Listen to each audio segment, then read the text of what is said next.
Hi, what's up, guys? Welcome to another episode of Blue Jay Tay TV. I'm Blue Jay Tay. I apologize so deeply, you guys. I've been gone for so long. Life been lifing, okay, and I had to get a couple things in order. I have a fitness page up now on my Instagram. Well, it was already fitness, and it's called Phoenix Fitness 879. Well, it's Phoenix underscore fitness 879. And then I have Phoenix Fitness 879 on YouTube. I might change that later, but I just want to let you guys know that's what's going on. So I've been doing a heck of a lot. Then I moved. My birthday came up. So much stuff was going on, you guys. I really do apologize. But let's get back into the craziness. I am here to talk to you guys today about 2003's 13. Let me tell you something, you guys. 13 was my movie, and it still is. It is a great coming of age movie, and I think all teen girls and parents should watch that because I promise you, it changes your views on things, especially when it comes to these young girls and boys. Like, everybody is going through something different, and then things change. Like, you got to remember, I was born in 91, so like this generation is way different than my generation was. Like, there's things that are similar and there's things that are completely different, and it's just like it's just a roller coaster ride, guys. I can't even explain it. But let's get into the most important point in my topic for this segment is Evie was the real victim. Yes, I know everybody's probably screaming their head off, like, what do you mean? She backstabbed Trace. Listen, I'm gonna give you guys about like 2 minutes to get yourself together. Okay, strap in, get your drinks, your ganja, if that's what you need. I don't care what other drug substance you use, just be safe and try to stay clean. But just, I'm gonna give you guys a second. Okay, now let's strap in. So, excuse me. 13 was released August 20th of 2003, and it took all of us young teen girls by storm. We were either Evie, Tracy, or a mixture of both. Young, wild, free, and traumatized. Everyone loves discussing Tracy's descent into madness, but maturing is realizing that Evie was just a victim of her upbringing. She had it. All the style, the charisma, the sex appeal. I mean, too, when we were younger. Sounds gross saying it like that. But you get what I mean. She was iconic. She was the it girl. When we first come onto the scene, we have this like crazy interaction between her and Evie, and they're like, she's feeling her face, and you're kind of like, what's going on? And then she's telling her to hit her, and she's like, I can't feel anything. They're slapping each other around. Hit me. I'm serious. I can't feel anything. Hit me. Then you realize they are doing inhalants. Now, as somebody who almost died from inhalants, and I'm not joking, like my oxygen was at 89 when I got to the hospital, and I was trying to go to sleep, and they told me I would have died in the hospital had I went to me before I went to the hospital. I would have died had I went to sleep. Do not do inhalants, okay? It's not a fun time. Just don't do it. And yes, there will be reactions of you not being able to feel your face because you know why? You're losing oxygen. That's why. I'm not being condescending. I am putting a PSA out there.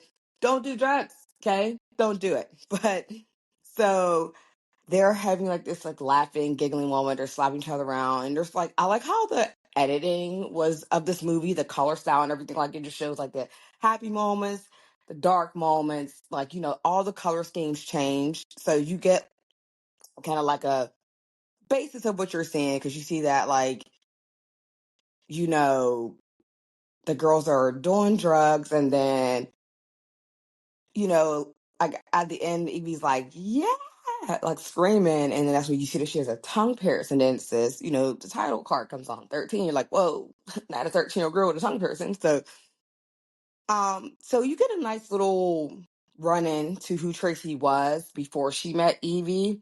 And she was very nice, very wholesome. She had her friend who I'm just gonna call Vanessa Ann Hudgens because I really don't remember her name in that movie. I forgot, y'all. I mean, I know it because I know the movie like the back of my hand, but I promise you I'm drawing a blank right now. And I have notes.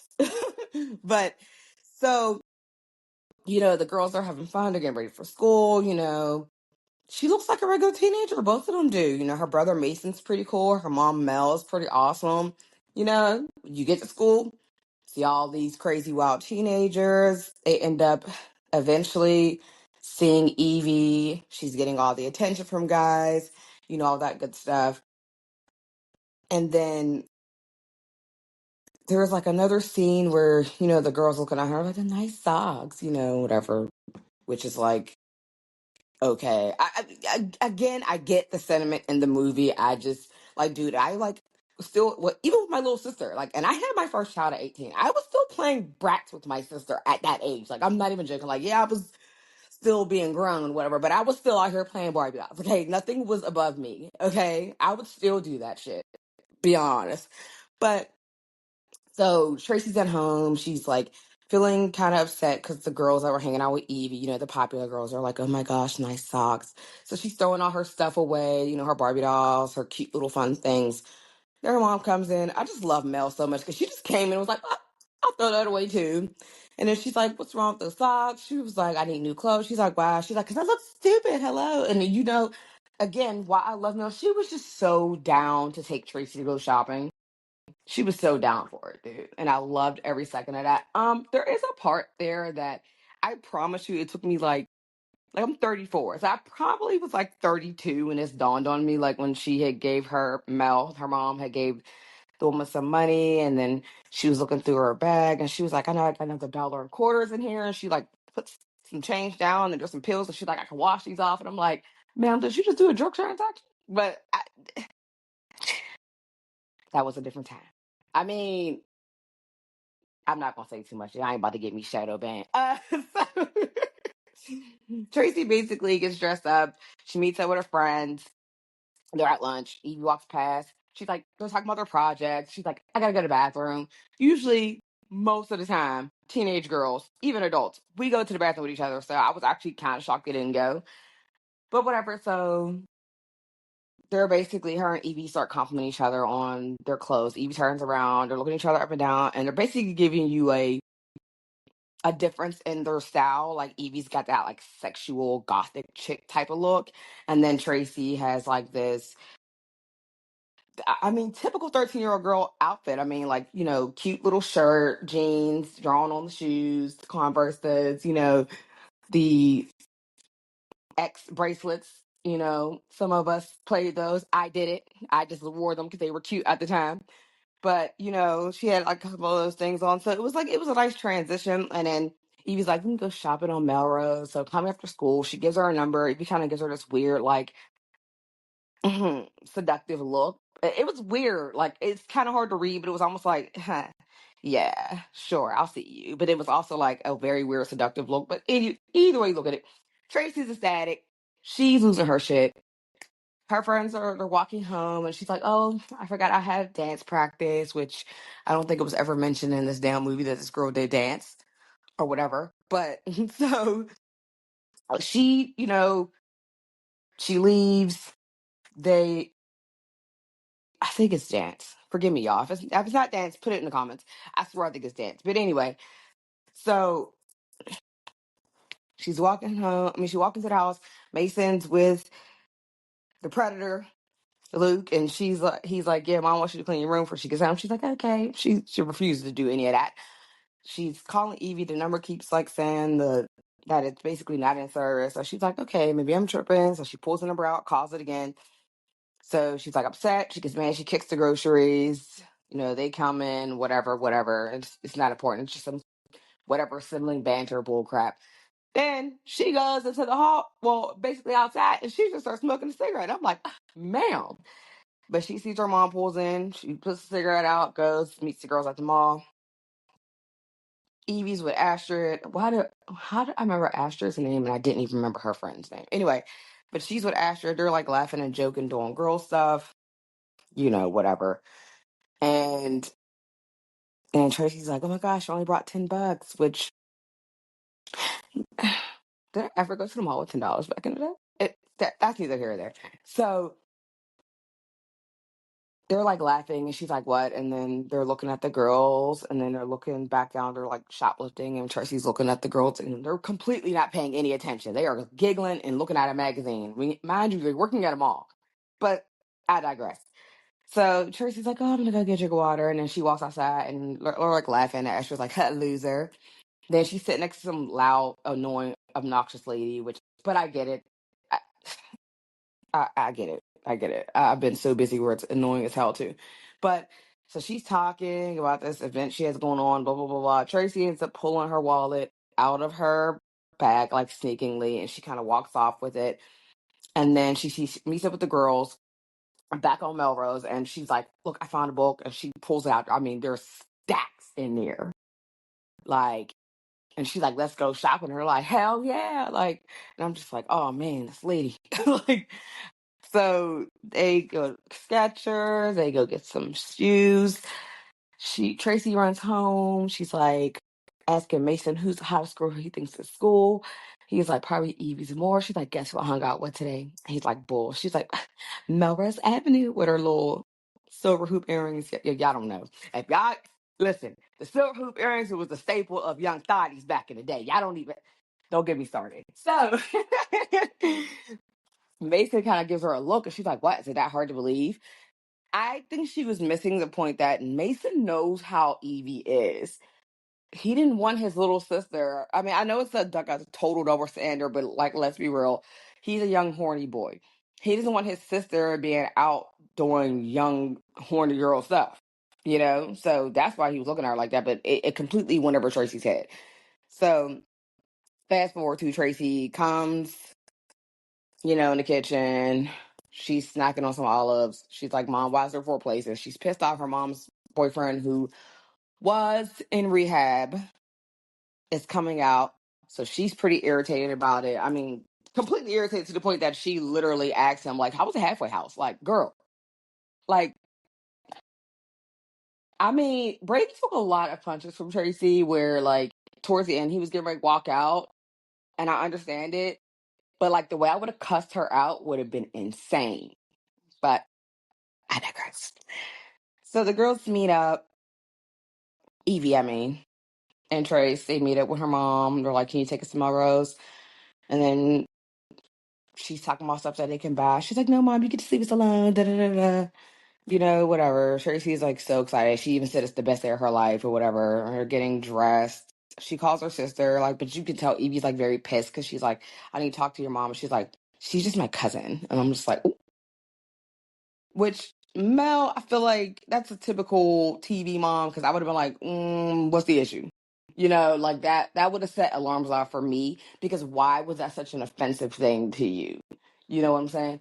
I mean, she probably didn't want to pry, but that would have made me think for real, for real. So that was our first like real introduction to Evie's personal life. And I don't think a lot of people pay enough attention to that moment. I think a lot of people were focused on, oh, she's young, she's fast, you're not picking up the context clues. And a lot of girls like myself who were fast back in the day had a lot of trauma happen to them. So I don't think people don't mix the two together until people are like grown or until they like study it. But until then, they're just like, well, she did this and she did that and she knew better. Yeah, but she was still young. I don't think people get that. Anyway, so yeah, like I said, the girls go shopping. Mel comes. She's like hiding all the graphic shorts away from her, and she's like, Brooke was her cousin. She's like, Brooke said you're not allowed on Melrose without adult supervision. She's like, well, you're here, aren't you, Mel? She's like, yep, I am. You know, and then they find a couple outfits they like. They go home, and then Tracy comes in. She's like, hey, and she kind of like, giving that look like I told you I was hanging out with her. And he's like, hey, boys. Second thing you see about Eve right then and there, girl's whole thong is out. Okay. The thong was iconic for young girls back in the day. I mean, I didn't wear a thong like hanging out like how it's supposed to be, but it showed a couple times just because the pants or whatever. But like the thong was, I don't even know what to say about that. I'm gonna skip past that. But so like he's like, hey, Evie, and then she like looks at him, and I'm guessing that look is because she's understanding this type of weird control that Evie has over guys, whatever. So basically, they're chilling. Noelle, that's her name. Noelle comes over, aka Vanessa Ann Hudgens, comes over. She's talking to the girls. Tracy's pissed because she's like, she's so uncool. Like, and I'm cool now. Like, totally forgetting about her friends that fast. So they're talking, and Evie offers her pizza, put on that charisma, that charm, that same creepy ass, predatorial ass smile she tends to give people. Then the guy saw her come on. She's like, "Let's go." And Tracy's like, "Oh, you can't go. You can't go to the park after dark, right?" And she's like, "Yeah, you can't either. Whatever." They end up getting high. It's this whole thing. Like Tracy's having a great time. Um, Evie's like totally tonguing down this guy in the park, which is again another indication of, like I said, about a lot of girls who've had a lot of trauma. There's a lot of, I don't want to say need, but it's like that need to feel like loved, even if it's in that moment. It's kind of like that Avril Lavigne, if you give me what I want, then I'll give you what you like, type of thing. So it was interesting because, like, the other guy, he thought that Tracy was like that too, and she definitely was not. She was definitely not down for the get down. She was like, nope. But they did get in the house, and Tracy's like high, acting a fool. Brady he's fine. He even tells Mel she's a teenager, like, just, I'm pretty sure he knows she's high. Not she doesn't have to be an addict for him to know that, but I know he knows like what people look like when they're high. So, um, and there was something Evie was saying when she was twinkling her fingers down her pants, talking about dropped acid at the park. So I'm assuming they was doing some other on top of that. But regardless, it's that, and Tracy's getting undressed. Her mom's talking to her. And again, it's the predatory ass look that Evie has on her face, like she's totally into her. She wants to make out with her, whatever. But like whatever, everything's fine. Next day they get up. Girl stuff. They're just basically they spend a lot of time together. Is what I'm trying to say. They're spending a lot of time with each other, and there's little things that Evie's doing that is very much weird, like Javi comes to talk to Evie. Javi's like, yeah, basically, hey, what's good with it? Evie's like, oh, you can call me. And she like kisses him. And you could tell it's like a smidge of jealousy. It's a smidge of that I'm that bitch and I'm going to say that bitch. So, they're like, Evie's like, come to my house, whatever, blah, blah, blah. They go to her house. And that's where we meet Brooke. Finally meet Brooke. So Brooke seems like really cool, like really chill, but she's definitely a little too chill. Like she's definitely the big cousin from the back in the day because like she's allowed to drink, she's allowed to smoke. It's just kind of Evie's home life was always questionable. Even when her when her mom found like articles of people that were abusing her ever since she was young, since people that were taking care of her. And her brother was like, "You don't know that, Jesus."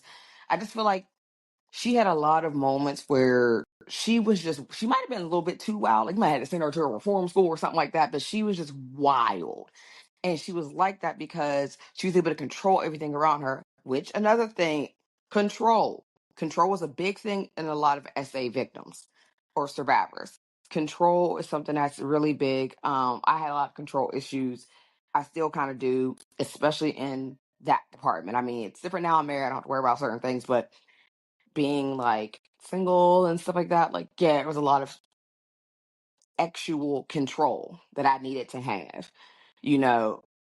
So I think that's what Evie gets from doing these things, from seeing like Tracy wants to be like her, from seeing that Tracy's following her, from seeing that Tracy wants to make out with her and basically manipulating her into it and stuff like that too. I feel like that's where she gets that stuff from.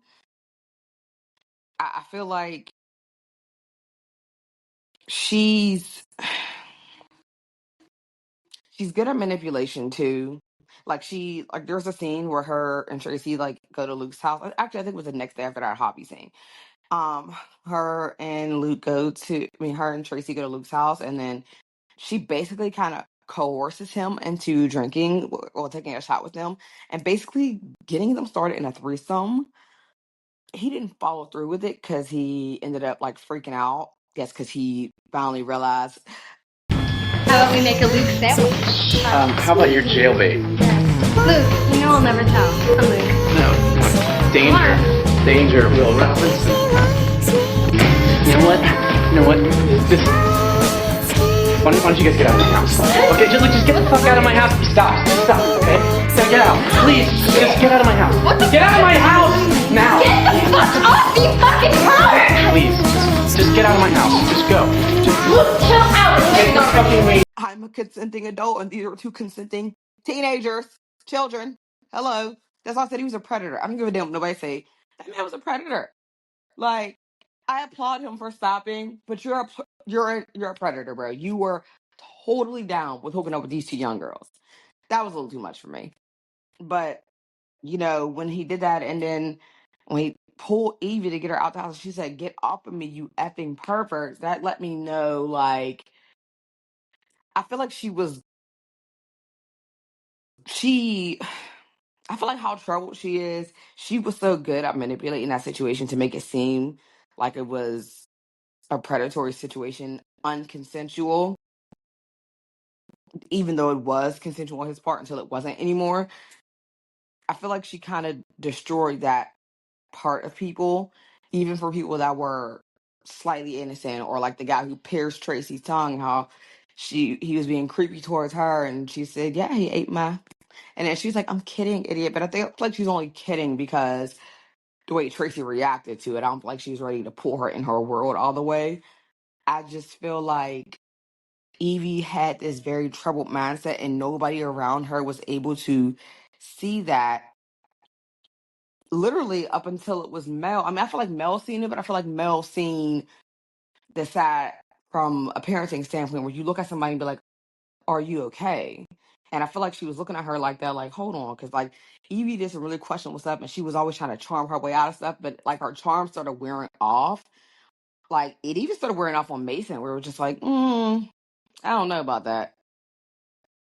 For real, what really got me, because yes, we all know that, well, I should have said spoiler alert in the beginning, but there was a point where they went out to the movies. The girls left to go be Tatiana's, and Evie told Tracy to go get her some cokes and go tell Conrad to come down. And then when she came back, her and Javi was gone, and then they came out the thing, and she was wiping her mouth. The point is, she's a backstabber too. But they got her into a lot of stuff. I mean, Tracy was doing a lot. I mean, she was already a cutter, so she had those issues, and those were issues I had too. Around like when I was like 14, I was cutting. I had a lot of things going on. I had a very traumatic thing happen to me, and I just was a wreck for a while. But so I related to that a lot. But yeah, so she was doing that, but she got her into drugs and drinking and smoking cigarettes and stuff.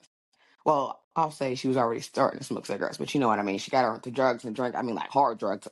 Like, I mean, they was hitting the ski slopes too. Like, so I feel like at the end, with Brooke, I feel like when she asked her when Tracy and Evie asked her to adopt Evie, I really felt like, yeah, Evie was a manipulative person, but I feel like she really truly needed that. Evie was so messed up in the brain, and you got to remember, your frontal lobe was not developed at that age. She's only knowing what she's been able to see people do, and that's manipulate, use sex to get what she wants. Like, you know what I mean?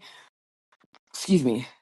And she wasn't like unintelligent. I mean, she was very much intelligent. I mean, which why it was alarming when Tracy said she couldn't even remember how to spell photographer, which I felt, and she felt seventh grade, which I get though, because she was new to this drug life and she was all over the place.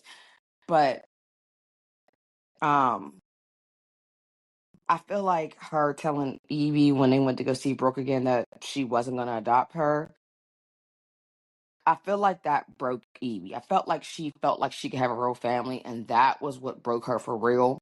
Because you see, like, she looks completely broken. I mean, the way she freaked out, the way she ran outside, the way she cried, the way she looked at Tracy with the ultimate betrayal.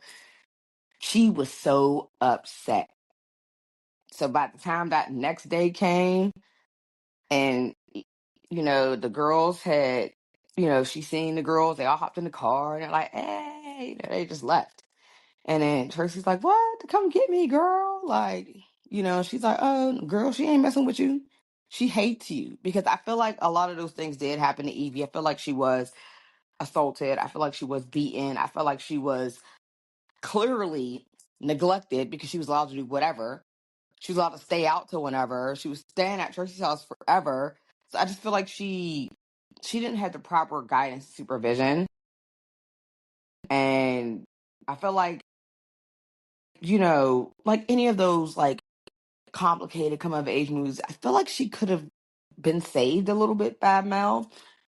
But I just feel like, even Tracy, which is supposed to be her bestie, who I felt like she felt something different in Tracy. Even like when she seen that Tracy was, you know, cutting herself, I feel like she was very loving in a certain way. Like Tracy brought out a different loving side to Evie. So I feel like that was the ultimate betrayal to her. So she just did what she normally does. She just went back to drugs and drinking and hanging out all night, and then that final scene when her and Brooke came to the house, she pretty much blamed her whole life and all the stuff she was doing on Tracy. And then, it just went to the left. And then, which I understood where Tracy was coming from. Because, like, girl, we'd have had to rumble in that house. Because I know you did not blame that on me. What, did she teach you how to beat the crap out of her as well? Don't even start with me. I've seen the bruises, little one. What the hell did you tell her, Evie? Come here. What about this? What the fuck? We were just goofing! Tracy didn't hit her. Yes, she did! I don't believe this shit! She hit me too! Fucking Frankenstein! Oh no. Come on. Get out! Who would want to be in this shithole anyway? It fucking stinks in here, Mel!